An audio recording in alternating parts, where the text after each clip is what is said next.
Bismillahirrahmanirrahim. Assalamualaikum warahmatullahi wabarakatuh. Perkenalkan, nama saya Ajeng Putri Agusman dari kelas 12 MIPA 4 nomor absen 2. Di sini saya akan memaparkan kembali materi tentang tanda-tanda akhir zaman atau iman kepada hari akhir yang saya dapatkan dari YouTube channel Tafakur Televisi. Video ini untuk memenuhi tugas sebelum ulangan ganjil semester.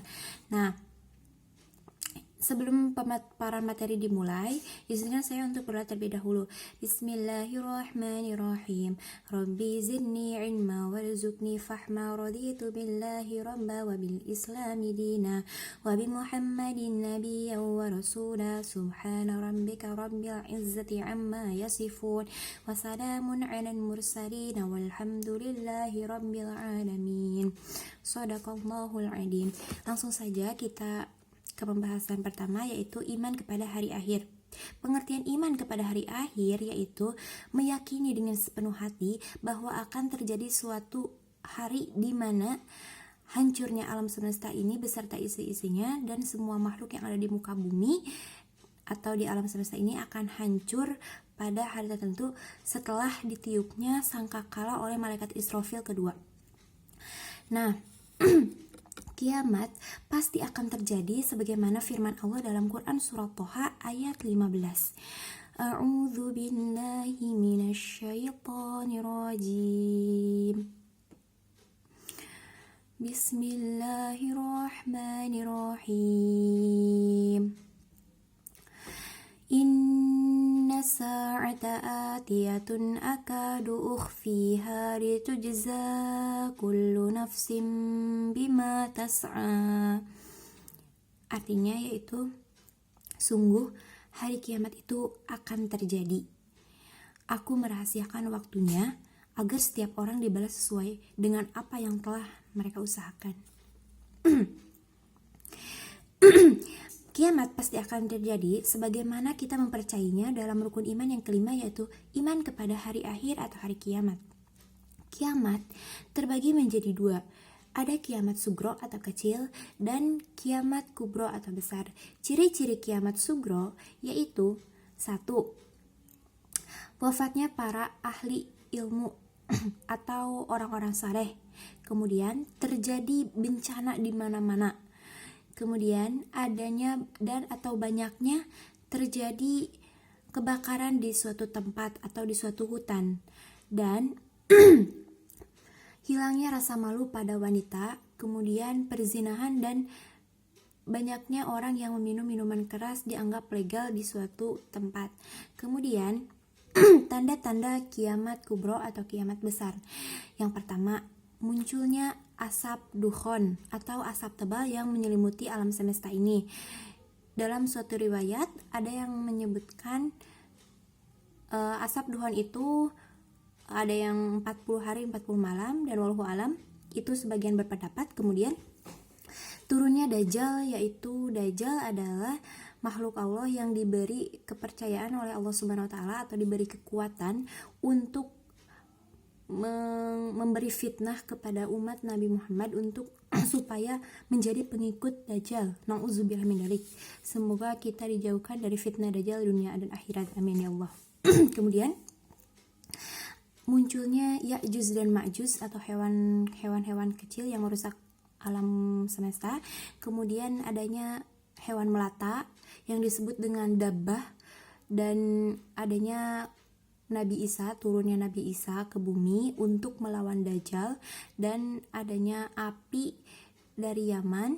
Kemudian matahari terbit dari arah barat dan terbenam dari arah timur.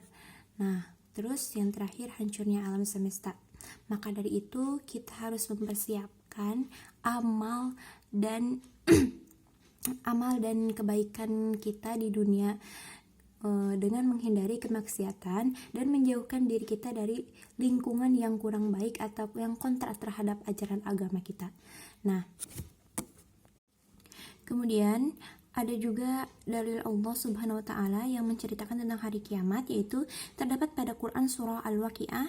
Di sini saya akan membacakan ayat 1 sampai 15 saja, yang berbunyi A'udzu billahi minasyaitonir rajim. Bismillahirrahmanirrahim. Idza waqa'atil waqi'ah laysa liwaq'atiha kadhibah khafidatu rafi'ah.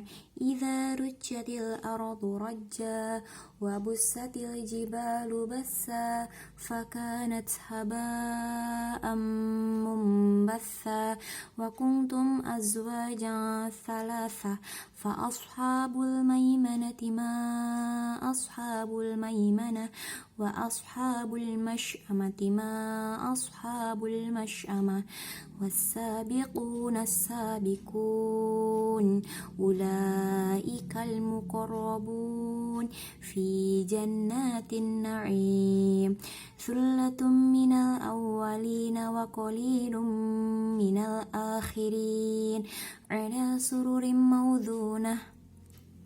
Shadaqallahul azim, yang artinya yaitu dengan menyebut nama Allah yang Maha Pengasih lagi Maha Penyayang. Apabila terjadi hari kiamat, terjadinya tidak dapat didustakan atau disangkal. Kejadian itu merendahkan suatu golongan dan meninggikan golongan yang lain.